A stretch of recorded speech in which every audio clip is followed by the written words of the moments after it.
Hi, this is Charlie Mato-Toyela with another video on Native American flute making. This time we are following up with our last video just released on the differences between the traditional Native American six-hole flute and the modern Native American six-hole flute.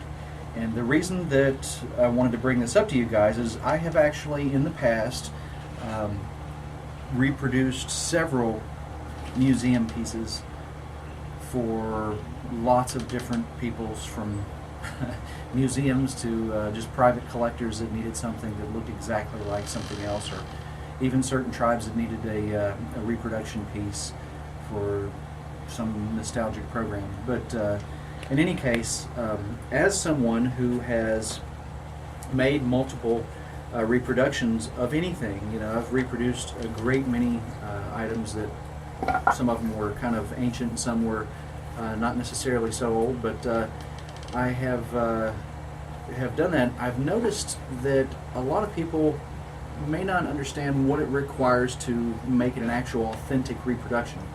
One thing, you have to use this similar material as the people that originally made it to make it a reproduction. I do have friends in the business that go as far as matching wood grain to make sure that it looks the same. That's a lot of work, and it does make a very costly but very authentic item. What we're going to do today is we're going to reproduce two six-hole flutes, one that was made, say, 1,000 years ago, and another one that is made more recently. As a matter of fact, it's this one. It's about 30 years old, but many of you who have six-hole flutes from other flute makers, your flute fingerings and everything, you can follow along with me. They're going to be about the same location as these fingerings here, and the inside of the flute's going to be about the same size. This pattern is one that came to us, as I had mentioned in the previous video, in a book of Native American arts and crafts, and it wasn't a flute maker who made the pattern. It wasn't someone who did reproduction, did a lot of reproduction pieces. It wasn't someone who, did that kind of thing for a living. They just basically wrote a book, and they're well known for what they did, and of course, certainly deserve their merits. But once again, from someone's standpoint who has made items that were exact, you do have to follow a certain kind of standard to keep them exact. Now, as far as musical instruments go, one of the main things with a musical instrument is the size of it. Many of you may be familiar with saxophones. There's a tenor sax, there's a baritone sax, there's an alto sax, and each one of those saxophones play completely differently. If you look at the picture, if you pull up one of a baritone saxophone and look at the picture of an alto saxophone, the size difference is massive. One of them actually has, if I remember right, a couple fewer keys than the other, but most importantly, the keys are in completely different locations. Not only because the alto saxophone is so much smaller than the bari sax, but the alto saxophone is smaller diameter. Everything is miniaturized. And likewise, if you're using an alto saxophone as a pattern to make a baritone saxophone, you're not going to produce one that sounds like the baritone saxophones of today, simply for the fact that your whole pattern is going to be completely wrong where the fingerings need to be. With Native American flutes, it's exactly the same thing. As I had mentioned, and I can't stress enough, most of Native American flutes that have been found from antiquity, old Native American flutes, have a small inside diameter. Most of them are made from materials that are hollow already, river cane, and this is elderberry, of course our sawgrass that we use, but many weeds, plants, even corn that people have used, everything, bones of certain types, all of these things have a certain given inside diameter, and that is quite important when it comes to reproducing something that is a similar type of instrument. Now, of course, pine I chose because, number one, it's simple, and number two, being that it's a two-piece type flute made out of pine, whereas my elderberry flute's one piece, it's all hollow inside already. I can show you what the inside of this looks like before we put it together, and you can see the difference between a traditionally made and a modern made six-hole flute. So that's what we're going to do today. Is we're going to go ahead and make 2 flutes, use the same exact fingering pattern, and you're going to see the difference. One is a larger diameter and a little bit longer. The other one is quite smaller in diameter and a little bit shorter. But you know, I'll show you my reasons why, and you can kind of see some of the tools that it requires to do this kind of thing. But we'll go ahead and get started here. Like I said, just wanted to give you guys a heads up on how this kind of thing happens. When someone says that it is a this or a that, it's always best to look into what this and that is to see what it is. You know, that's why I wanted to offer you the information on what a traditionally made 6-hole flute is and why it is that I believe that they are like they are today. So anyway, let's take a measurement here first. If you want to zoom in on any of this. The first measurement we're concerned with is the inside diameter of this flute, which is just about to spec of the original. It's about 7/8 or 22 millimeters in diameter. This one is, once again, I mentioned in the last video, it's a 30-year-old flute made out of tupelo gum, not the hard part of the gum tree, but the soft part of the gum tree.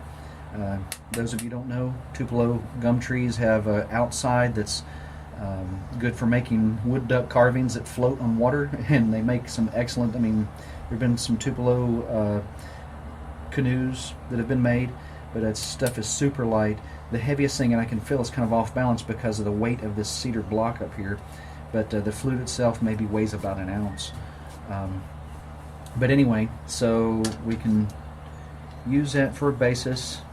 It is a reproduction, mind you, following the pattern in that book, as many flute makers started off. Like say about 22 millimeters or 7/8 of an inch in diameter, maybe a short 22 and 7/8 here and there. But like I say, this guy here is based on that pattern, and I'm not going to give you the fingering location numerically here. That's super easy to find and come up with. You can even see there's a line on the bottom right here where I believe my friend originally was going to cut it off and didn't. So you can kind of see what we're working with. This is a reproduction, except for the fact that it's made out of elderberry, and the flute that I copied was made out of, I believe, pine. There were elderberry flutes very similar to this. I just didn't use them as a pattern. But the inside of an elderberry typically is about the same size, in the largest point anyway, is any other elderberry. This one's about 14 millimeters, just a smidgen over a ½ inch, and if we turn it a little bit, it gets a little closer to a ½ inch, and turn it the other way, it's a little further. So let's call it about a ½ inch, or maybe just a ½ millimeter larger than a ½ inch in diameter. Once again, last video we talked about it. There's your fingerings and the placement of the holes. Everything is very, very relative. Let me get that lined up a little better. So there's your placement of the holes. Of course, your measurements are going to always start with any flute that you make from the sound hole. Now myself, I could make either one of these flutes be an A, regardless if this one is, the sound hole's higher and this one's lower. But it's just a little bit of practice and expertise to get that to happen. Not really a problem. Both of them are very close to an A or B flat, really. This sound hole is larger than that one, as you notice. This one I probably should have made a little bit smaller, as the originals were closer to this size. And the fingerings, however, the fingerings are about the right diameter. And this one here, a little bit larger, something I realized you had to do to get it just a smidgen in tune, because the diameter of my piece may be a little bit larger. And of course there were variants in hole diameters with ancient flutes that have been discovered. There were variants in hole diameters that fluctuate from one to the other. So typically smaller holes, not larger holes like this. So anyway, if you notice, one interesting thing is the line where my friend put this line on this flute is about even with the bottom of this flute here. So maybe that's where it was intended to be made. I'm not sure. But anyway, so remember, big boy here is 7/8 inside diameter. The little one is a ½ inch. Let's see what the outside is. The outside is about 7/8. So between 5 and 7/8, which means, of course, this guy here will fit inside of that other one a little bit. It's a little tight. But anyway, so what we're going to do is transfer these two flutes. Actually, I'm going to set my old timer out of the way and just use this one as the pattern for both of them. Some of you may want to, if you're ever copying a flute and you have the luxury of having that flute in hand, and you're allowed to take the block off of it. Gosh, that's a lot of words, isn't it? Go ahead and remove the block. That way you can see where these guys here line up at. Let me just move the small one out of the way for now, since we're doing the big one first. So there you go. If we were making an exact reproduction, of course, we would have wanted to use Tupelo, a larger stock of wood, and a little bit longer, as you can see, if we're going to make a reproduction of this guy, if it were something valuable that needed reproducing. However, since it's not like that, we're just going to use the fingering pattern to make our flute. So you can see that the inside hole should go right up against the edge like it always does. The first fingering, second fingering. Every Native American flute maker in the world has this fingering pattern memorized, so like I said, it is not difficult to come by. Also, I ask you, please take a good look. This is the only modern 6-hole Native American flute that you will get to watch me make. It's the only one I will make, and I'm only doing it so that you guys can learn something from it. Hopefully everybody enjoys this video. Like I say, you might wonder why it is, if you're just now getting into Native American flutes, why it is that flute people always tell you to keep your finger covering that hole. Well, that's what this video is all about. So we've done that, and I'm not going to mark the bottom of it because we'll cut that off to get it in tune once we get going here. So that's the first flute, which I'm going to set aside over here, and then the next one I'm going to be daring here. Let me slide that right there. I'm going to be daring and just pretend like the bottom of this guy is right with length, because normally you would want a little extra if you have to cut it back. And I'm going to go ahead and be daring. Let me see. I think I decided to put the holes in this piece of the block.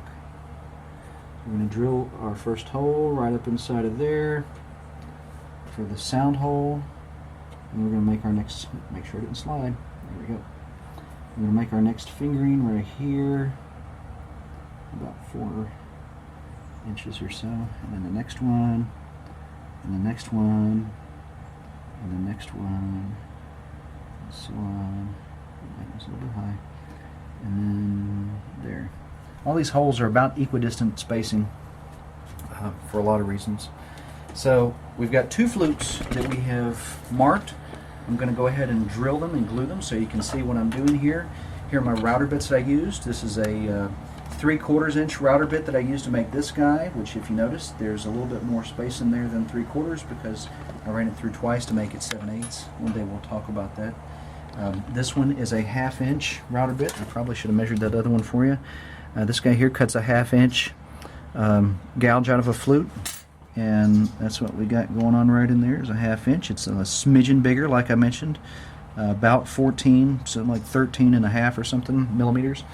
And you know, if you can notice here too, this bottom hole is a little shy of the bottom of the flute chamber. And if you take a look at my other flute that I made that was a copy of a copy, probably of a copy, since they line up really close to like that right there. Let me see, that's about right.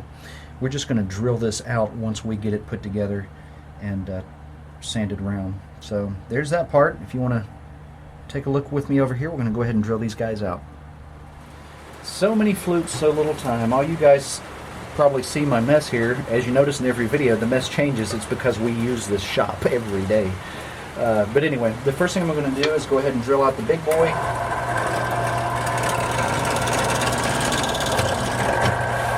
I usually like to make my sound hole right up against the edge there.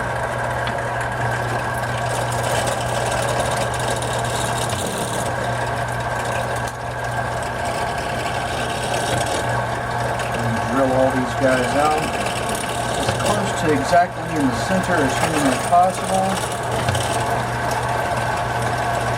I guess it's going to rain today. Still making flutes. Still making videos. No excuses for the rain. Pull this guy out right there.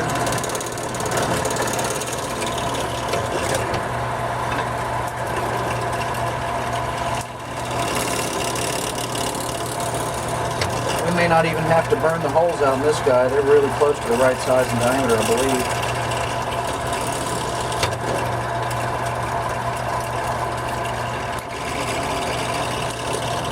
Number 3 there may not even need extra tuning simply because the diameter of this is slightly smaller than the diameter of my elderberry.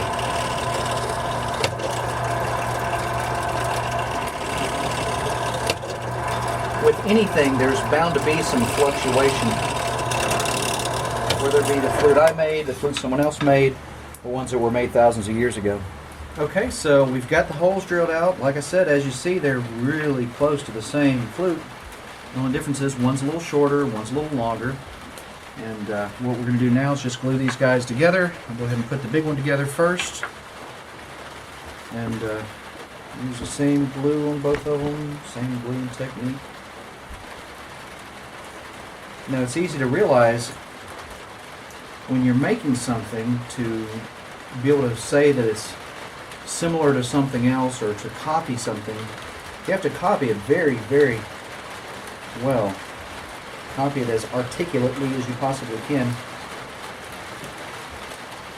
For example, if you were building a computer, you wouldn't just get a box and, write tower on it and plug it up to another box and call it a monitor and expect it to work. There's something to the inside of how it works.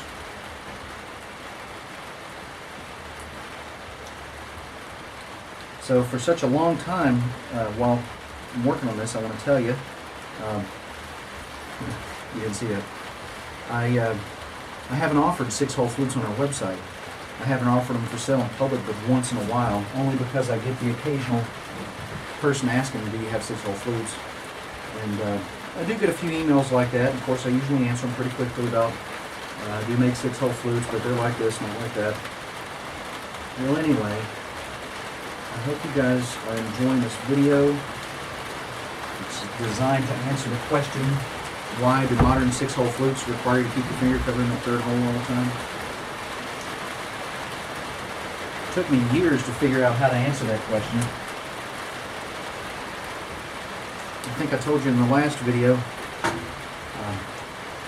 why would a race of people that have been stereotyped, mind you, and a lot of you are thinking, uh-oh. Why were a race of people, the indigenous peoples of the Americas, who have been stereotyped with not wasting a single piece of buffalo? That is a stereotype. We wasted all kinds of buffalo. We probably felt really bad about it. And the reason we prayed for weeks on end about it. So, anyway. So why would a race of people stereotyped with not having wasted a single piece of buffalo drill that extra fingering and not use it? The truth of the matter is, yes, they did use it. I'm going to set this guy over to the side somewhere. Let's see. How about we sit down here? I'll tell you what, before I do, did you hand me a pencil there? I'm going to mark what this guy is on it. Let's see. Modern. That way nobody thinks I'm changing any of the fingerings to make this fit my needs. That's the modern 6-hole flute. So why would a race of people stereotyped with not wasting a single piece of buffalo drill that extra hole and not use it most of the time? Mode 1 and Mode 2. Oh boy.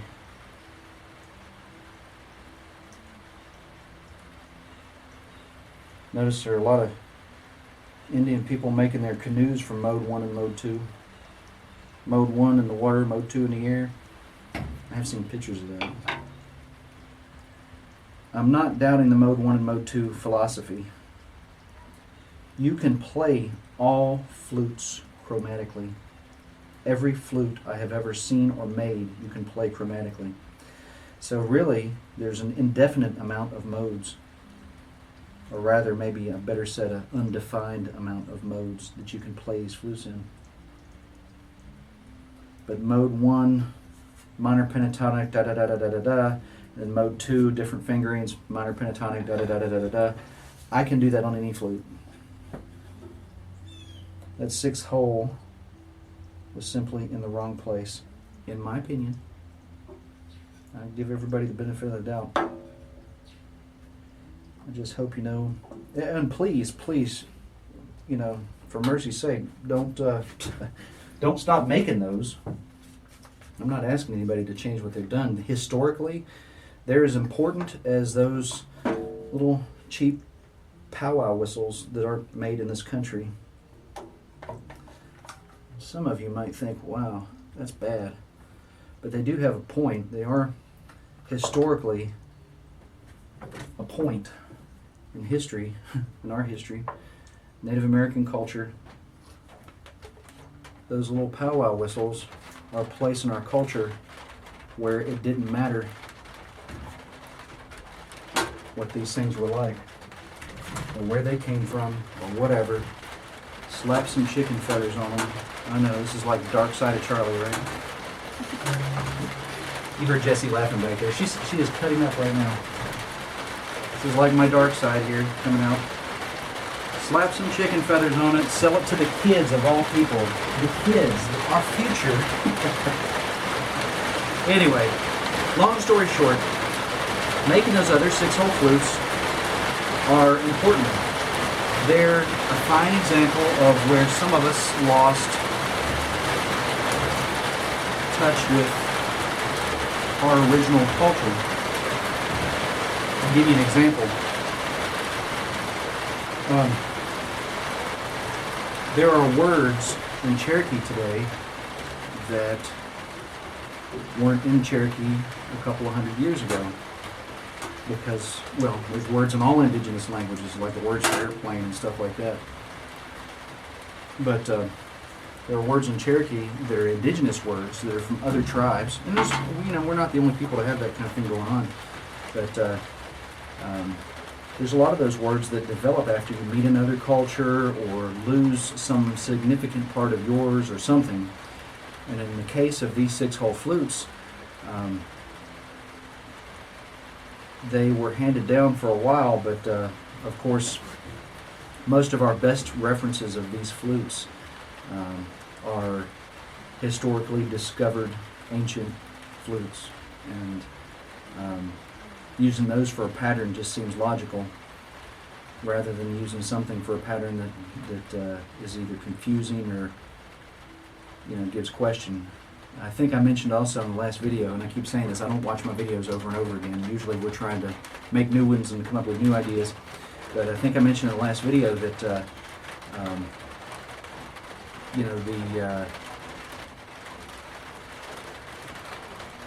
the flutes really weren't something that everybody remembered having had, or I don't know. When things change and cultures come in and other cultures go out and what have you, there are things that are lost, and we can reflect back on our history and see what it was that was lost and kind of learn, or we can we can work with whatever we've got. There's a lot of that happens, but oh gosh, there's cheap powwow whistles. I should probably make a video just on those, but I don't know, you guys decide unless somebody asks me to make a video on those.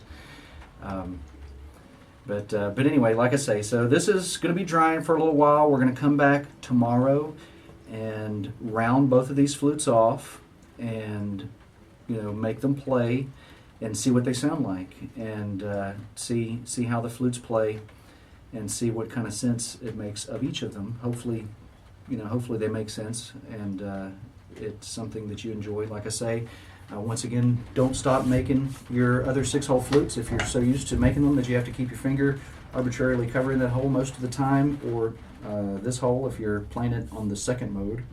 But anyway, or really these 2 holes if you're playing or 3 holes if you're playing the alternate high note, or these holes if you're playing its brother, or let's see, if you're playing a 5-hole flute, let's see, I think you have to keep, since this one would be where the missing holes in a 5-hole flute, you covered this one up and it makes the note that one is uncovered. We're going to have a video about that. But anyway, hope to see you guys here really soon. I know I've probably piqued some of your interest now that we're making a traditional versus a modern 6-hole flute, and hopefully answering a lot of questions for you, probably generating a few others that maybe haven't been asked yet. And we'll see you again really soon as these guys get dried and we turn them. We'll get started on it tomorrow. Take care. Charlie Mato-Toyela signing out for BlueBearFlutes.com, Blue Bear Arts on Facebook and on YouTube, and so many other venues. Just take a look, or simply search for How to Make a Native American Flute. You'll find us. Take care.